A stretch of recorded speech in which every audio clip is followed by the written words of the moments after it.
Hai anak-anakku sekalian, apa kabar? Semoga sehat selalu dan tetap semangat. Anak-anakku sekalian, sebelum kita memulai pembelajaran kita setiap hari, mari kita selalu mengucapkan kata-kata yel kita yang sudah Ibu persiapkan. Mari kita perkatakan, Rohani Kristen, SMK Negeri 11 Bekasi. Bersukacitalah senantiasa, tetaplah berdoa. Semangat, semangat, semangat. Nah, anak-anakku sekalian, sebaiknya kalian sebelum memulai pembelajaran walaupun melalui virtual, kalian tetap berdoa. Berdoa seperti doa yang diajarkan oleh Tuhan Yesus Kristus, yaitu doa Bapa kami di surga. Itu makanya Ibu selalu menugaskan kalian untuk menulisnya baik secara bahasa Inggris dan bahasa Indonesia. Tujuannya supaya kalian termotivasi untuk tetap selalu belajar bahasa Inggris. Nah, Ibu yakin kalian sudah menghafalnya seperti tugas-tugas yang sudah kalian kirimkan kepada Ibu di minggu-minggu yang lalu. Nah, hari ini Ibu ingin menegaskan bahwa Ibu sudah mengirimkan rencana pelaksanaan pembelajaran bagi SMK Negeri 11 Bekasi kelas 10, 11, dan 12. Di sana ada kompetensi inti dan kompetensi dasar yang harus kita capai. Nah, kompetensi inti yang pertama adalah menghayati dan mengamalkan ajaran agama yang dianutnya. Lalu kompetensi inti yang kedua, menghayati dan mengamalkan perilaku jujur, disiplin, santun, peduli atau gotong royong, kerjasama, toleransi, damai, bertanggung jawab, responsif, dan proaktif dalam berinteraksi secara efektif sesuai dengan perkembangan anak di lingkungan keluarga, sekolah, masyarakat, dan lingkungan alam sekitar, bangsa, negara, kawasan regional, dan kawasan internasional. Lalu kompetensi inti yang ketiga, memahami, menerapkan, dan menganalisis pengetahuan faktual, konseptual, prosedural, dan metakognitif berdasarkan rasa ingin tahunya tentang ilmu pengetahuan teknologi, seni, budaya, dan humaniora dengan wawasan kemanusiaan, kebangsaan, kenegaraan, dan peradaban terkait penyebab fenomena dan kejadian, serta menerapkan pengetahuan prosedural pada bidang kajian yang spesifik sesuai dengan bakat dan minatnya untuk memecahkan masalah. Lalu kompetensi yang keempat adalah mengolah, menalar, dan menyaji dalam ranah konkret dan ranah abstrak terkait dengan pengembangan diri yang dipelajarinya di sekolah secara mandiri, bertindak secara efektif dan kreatif, serta mampu menggunakan metode sesuai kaidah keilmuan. Lalu, kompetensi dasar dan indikator pencapaian kompetensi. Kompetensi dasar yang pertama yaitu mengakui peran Allah dalam kehidupan keluarga. Indikator yang ingin dicapai, anak-anakku sekalian nanti bisa mengakui peran Allah dalam kehidupan keluarga. Lalu anak-anak juga harus bisa menjunjung tinggi kuasa doa. Nah, kompetensi dasar yang kedua memaknai perilaku tanggung jawab sebagai wujud pengakuan terhadap Allah dalam kehidupan keluarga. Nah, di sini yang ingin dicapai, anak-anak semua bisa memaknai perilaku tanggung jawab sebagai wujud pengakuan terhadap peran Allah dalam kehidupan keluarga. Kemudian membangun mesbah doa dengan melakukan ibadah keluarga dan bertumbuh di dalam iman Kristen. Jadi kalian harus sampai bisa bertumbuh di dalam iman Kristen, berakar, bertumbuh, dan berbuah. Itulah kekristenan yang sejati, ya. Nah, yang ketiga, kompetensi dasar memahami peran Allah dalam kehidupan keluarga. Nah, apa yang ingin dicapai di sana yaitu anak-anak bisa menjelaskan pengertian dan bentuk keluarga, menguraikan fungsi keluarga, kemudian mengungkapkan peran Allah dalam kehidupan keluarga, lalu menghayati dan memaknai peran Allah dalam kehidupan keluarga dengan menjunjung tinggi nilai Kristiani. Nah, lalu kompetensi dasar yang keempat, bersaksi tentang peran Allah dalam keluarganya. Nah, nanti kalian harus bisa menyaksikan peran Allah dalam keluarganya, dan kalian harus bisa menuliskannya dan menyampaikan kesaksian pribadi tentang peran Allah dalam kehidupan keluarga peserta didik, ya.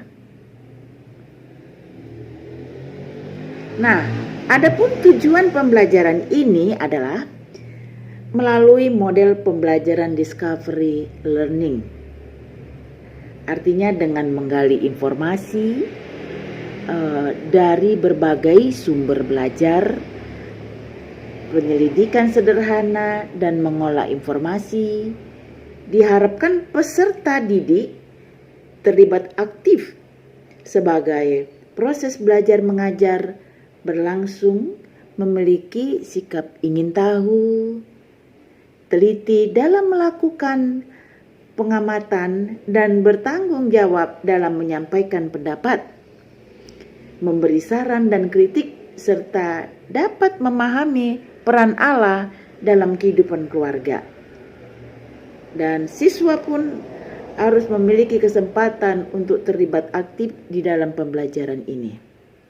Walaupun kita belajarnya melalui virtual atau daring atau dalam jaringan, diharapkan semua siswa harus bisa membuat tulisan ini, dan mereka nanti mengamati di dalam keluarganya, dalam kehidupan keluarganya. Nah, adapun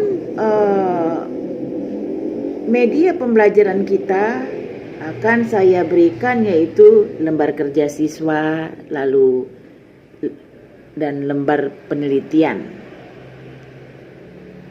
Ya, alat bantunya kalian harus punya laptop, ya, harus punya handphone supaya kita bisa berhubungan lewat WA maupun lewat Google Classroom.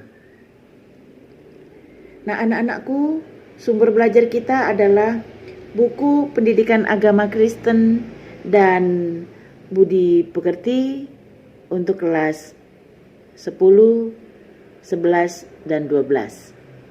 Itu sudah Ibu share di dalam Google Classroom. Lalu buku referensi yang relevan dan Alkitab. Kalian harus punya Alkitab. Lalu juga buku rangkuman yang juga sudah Ibu share di dalam Google Classroom. Nah, anak-anak sekalian, kemarin kita sudah mempelajari peran Allah dalam kehidupan keluarga. Nah, ini materi yang sangat penting, sangat pokok sekali, ya. Apa saja peran Allah sebagai pemberi pengampunan di dalam keluarga kita? Bahwa Allah itu adalah Allah yang Maha Pengasih. Pertama, keluarga diberi kesehatan, damai sejahtera, sukacita, dan kecukupan. Lalu yang kedua, orang tua memberikan kesempatan kembali kepada anak yang telah melakukan kesalahan. Lalu yang ketiga, anak membantu orang tua dalam melakukan pekerjaan rumah. Lalu orang tua mengampuni kesalahan anak dan tetap mengasihinya. Keluarga Kristen memiliki 3 ciri, yaitu bertumbuh, berakar, dan berbuah. Apa saja yang terkandung di dalam 3 ciri tersebut adalah: pertama, keluarga Kristen harus selalu menjadikan firman Allah sebagai pondasi di dalam keluarga. Lalu yang kedua, mengingat kehadiran Allah dengan bersyukur dan berdoa. Lalu yang ketiga, tindakan sehari-hari yang mencerminkan kasih Allah. Lalu mengasihi sesama tanpa syarat. Nah, menjadikan firman Allah sebagai pondasi keluarga itu bagaimana? Ada firman Allah di dalam Mazmur 119 ayat 105. Firman-Mu pelita bagi kakiku, terang bagi jalanku.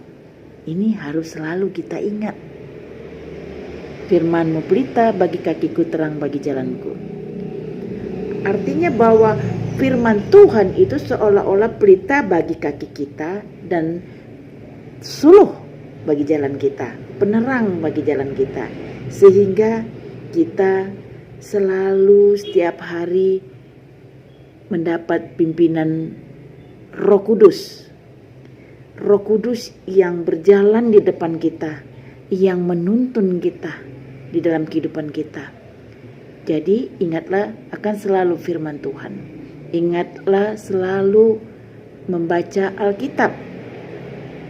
Karena dengan membaca Alkitab, maka kita akan ada relasi dengan Tuhan. Ingat Yohanes 1 ayat 1. Pada mulanya adalah firman. Ya, pada mulanya adalah firman. Firman itu bersama-sama dengan Allah, dan firman itulah Allah sendiri. Di ayat yang ke-14, dan firman itu telah menjadi manusia. Ya, ingat Yohanes 1 ayat 1 selalu harus diingat bahwa pada mulanya adalah firman, firman itu bersama-sama dengan Allah, dan firman itulah Allah sendiri. Jadi kita harus menjadikan firman Allah sebagai pondasi di dalam keluarga. Nah, kita juga harus selalu mengingat kehadiran Allah dengan bersyukur dan berdoa. Bagaimana kita mengingat kehadiran Allah? Kita bisa menyadarinya ketika kita bangun pagi, kita merasakan sesuatu yang segar. Kita tidak sesak nafas, kita bisa merasakan oksigen. Ya, siapa yang memberikan oksigen itu? Adalah Tuhan Allah. Itulah kasih Allah yang umum. Semua manusia bisa menikmati oksigen yang diberikan oleh Allah. Sehingga kita bisa bernapas, bisa beraktivitas, bisa juga berpikir, bisa berkarya. Semua itu karena kasih Allah. Bayangkan kalau kita mengalami penyakit, maka kita penyakit sesak napas seumpamanya, maka kita harus pergi ke UGD Lalu di sana kita harus membeli oksigen yang harganya sangat mahal. Tetapi karena kasih Allah yang sangat besar kepada manusia, Dia memberikan oksigen itu secara gratis, cuma-cuma, tidak membayar, seperti mendapatkan hadiah. Itulah yang harus kita syukurin setiap pagi. Karena firman Allah juga berkata, carilah dahulu kerajaan Allah dan kebenarannya, maka semuanya akan ditambahkan. Jadi kamu setiap pagi harus berdoa dan bersyukur. Mencari kerajaan Allah artinya apa? Yaitu kita mencari kasih, sukacita, damai sejahtera. Inilah yang ada di dalam kerajaan Allah. Inilah suatu situasi atau kondisi yang harus kita masukkan ke dalam hati kita, sehingga hati kita selalu bersukacita. Seperti tadi kita katakan di dalam yel kita ulangi lagi. Rohani Kristen SMK Negeri 11 Bekasi, bersukacitalah senantiasa, tetaplah berdoa, semangat, semangat, semangat. Nah, jika kita selalu membuat firman Tuhan menjadi fondasi di dalam keluarga kita, maka kita akan selalu bersukacita. Ya, maka kita akan tetap berdoa. Dan di dalam hati kita akan bergembira. Nah, hati yang gembira adalah obat. Ya, kalau kita tidak pernah berdoa atau bersyukur, maka kita akan senantiasa mengalami masalah dalam hidup ini. Maka kita akan mengalami suatu ketakutan, negative thinking. Kita selalu negative thinking, curiga kepada orang lain. Nah, ini tidak boleh ada di dalam setiap umat Kristiani, karena Tuhan sudah memberikan kita berkat setiap hari. Jadi kita harus mensyukurinya. Nah, dengan mensyukurinya, maka dipastikan hati kita akan menjadi gembira. Nah, tetapi apa yang sering terjadi? Anak-anak sekalian, masih suka ada yang lupa berdoa. Lalu dia beraktivitas dengan memegang handphonenya terlebih dahulu. Dia buka status, lalu dia chatting kepada teman-temannya, lalu dia pun bermain game. Aduh, alangkah kita berdosa ya. Tetapi itulah naturnya manusia, adalah sudah jatuh ke dalam dosa mulai dari Adam dan Hawa. Ya, manusia itu naturnya sudah jatuh ke dalam dosa. Oleh karena itu, karena Tuhan adalah Maha Pengasih, Tuhan Maha Penolong, Tuhan selalu berkata, marilah kepadaku, hai kamu yang letih lesu dan berbeban berat. Nah, oleh karena itu, karena tangan Tuhan selalu memanggil kita, selalu menggendong kita, datanglah kepada Tuhan setiap pagi, setiap saat, maka engkau akan diberikan kekuatan, maka engkau akan diberikan keselamatan. Lalu tercapailah tujuan kita. Apa tujuan kita di dalam hidup? Adalah surga kekal. Ya, keselamatan. Arti keselamatan itu apa? Itu adalah suatu usaha yang dilakukan oleh Tuhan untuk mengembalikan manusia kembali ke dalam rancangannya. Rancangan apa? Tentunya rancangan damai sejahtera dan sukacita. Ya, bahwa rancangan Allah bukan rancangan kecelakaan. Nah, oleh karena itu, setiap orang yang membuat firman Tuhan menjadi fondasi di dalam keluarga, maka dia dipastikan akan memperoleh keselamatan dan akan dijauhkan dari kecelakaan. Ya, Nah, anak-anak sekalian, tadi yang ketiga, tindakan sehari-hari yang mencerminkan kasih Allah. Apa itu tindakan sehari-hari yang mencerminkan kasih Allah? Antara lain, mengasihi dengan perkataan, bukan dengan perkataan, tetapi mengasihi itu harus dengan perbuatan yang nyata, ya. Bukan hanya juga dengan kita mengatakan kasihan gitu ya, atau dengan simpati, tetapi dengan empati. Artinya empati itu kita menunjukkan perbuatan nyata.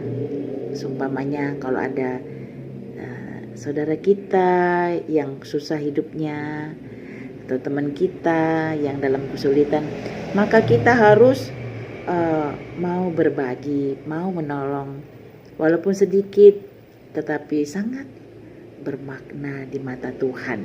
Nah, ada ayatnya di 1 Yohanes 3 ayat 18. Demikianlah firman Tuhan. Anak-anakku, marilah kita mengasihi, bukan dengan perkataan atau dengan lidah, tapi dengan perbuatan dan dalam kebenaran. Saya ulangi lagi.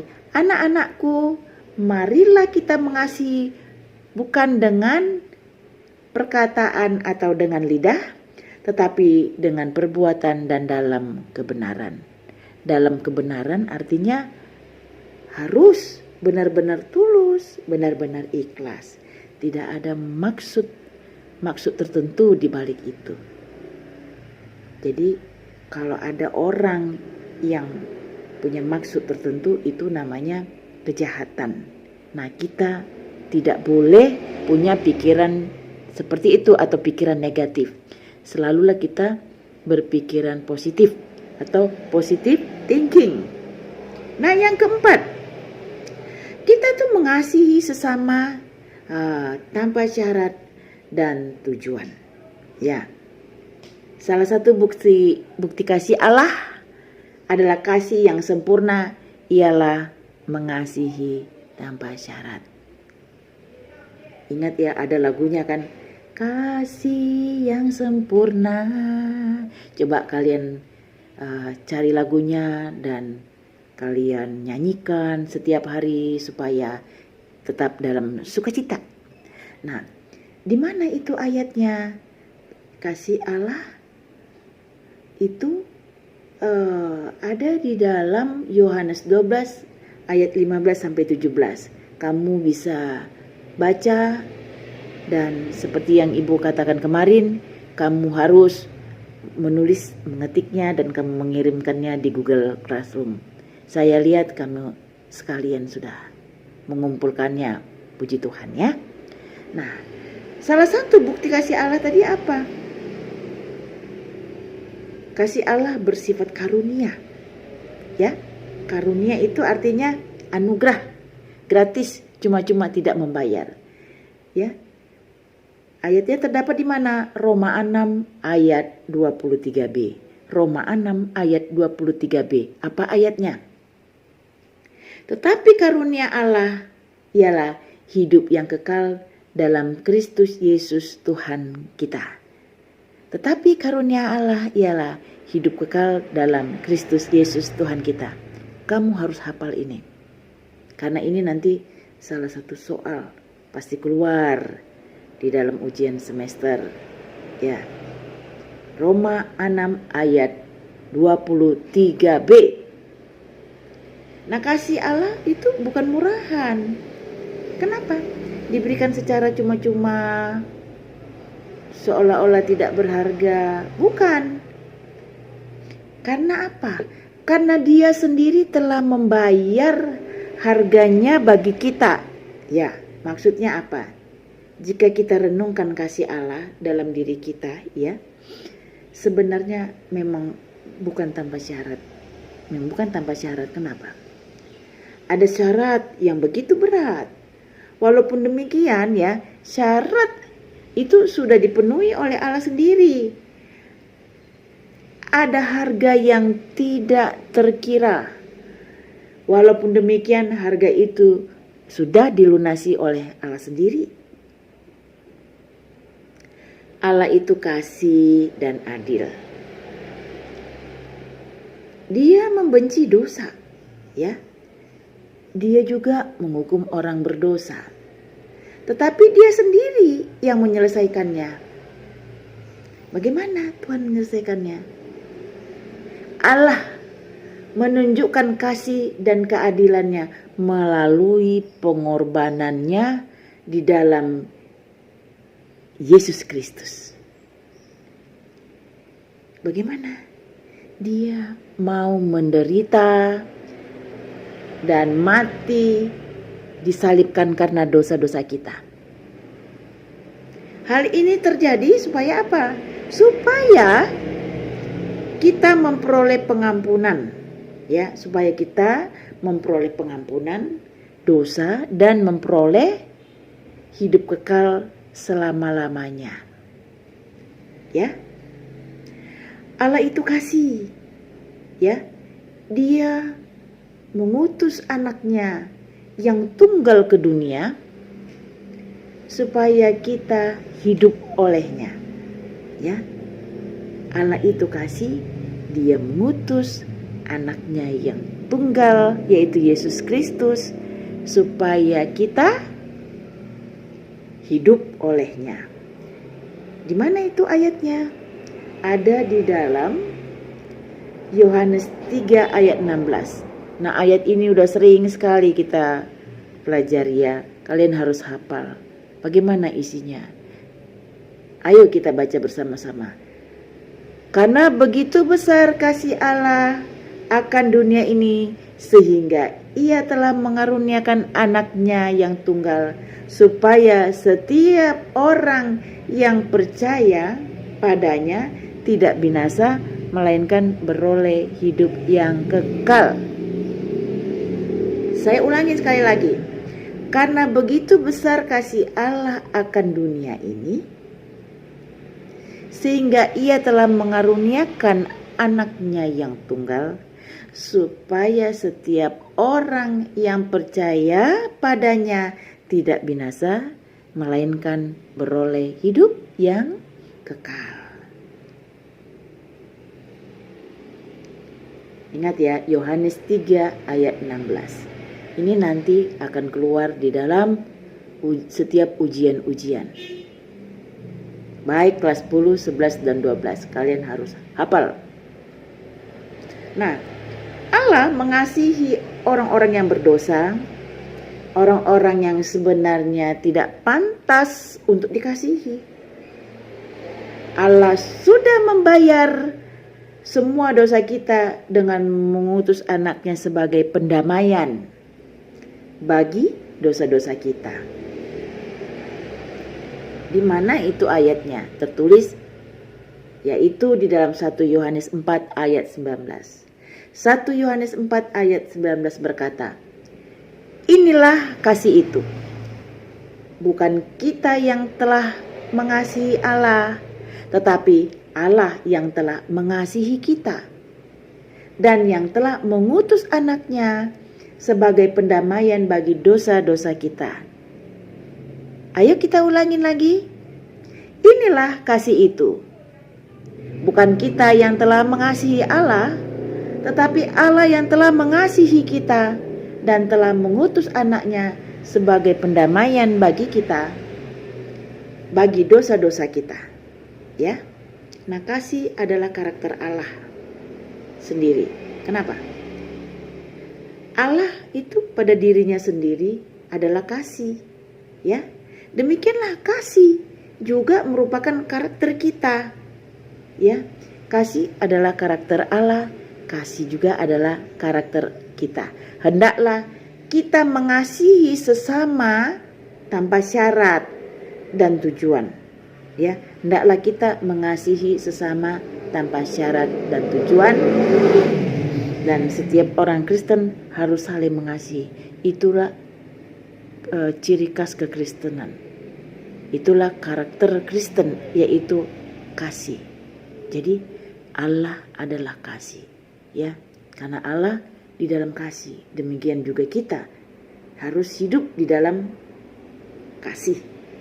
Nah, demikianlah pembelajaran kita hari ini. Materi kita ini adalah materi yang pokok sekali. Dengan kalian mengikuti pembelajaran ini dengan baik dan fokus, maka Ibu yakin untuk materi-materi selanjutnya kalian pasti bisa mengikutinya walaupun lewat pembelajaran virtual, ya. Dan yang paling penting adalah ingat selalu seperti yang di dalam yel-yel tadi. Rohani Kristen SMK Negeri 11 Bekasi. Bersukacitalah senantiasa, tetaplah berdoa, semangat, semangat, semangat. Dan doa Bapa kami harus kalian ucapkan setiap hari. Mari kita berdoa seperti doa yang diajarkan oleh Tuhan Yesus Kristus.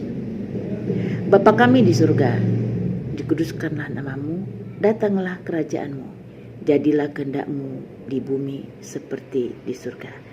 Berikanlah kami pada hari ini makanan kami yang cukupnya, dan ampunilah kami seperti kami mengampuni orang yang bersalah kepada kami.